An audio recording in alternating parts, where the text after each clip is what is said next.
با پدر زیشتی مکن ناگه خدا کورت کند، از دری درگاهی لطفش رانده و دورت کند.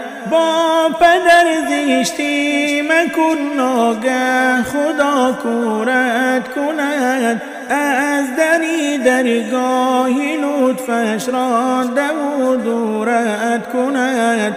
با پدر با لطف و احسان گفتگو کن دائما، کس نمیداند چسان خواهد شدن فرجام ما.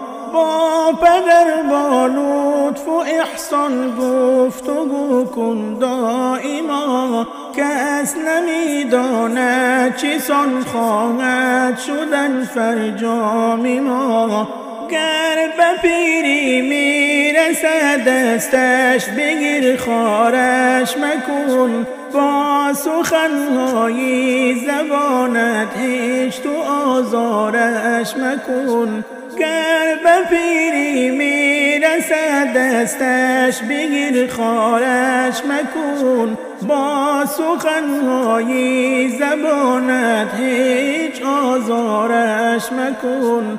آن پدر بیشک تو را از جان عزیزت کرده است، هیچ کاری نیست که بهری تو عدا کرده است. آن پدر بیشک تو را از جان عزیزت کرده است، هیچ کاری نیست که بهری تو عدا کرده است. شیر اقبال گوش دار و با پدر زیشتی مکن، احترامش کن که الله قدری تو سازد فزون. شیر اقبال گوش دار و با پدر زیشتی مکن، احترامش کن که الله قدری تو سازد فزون.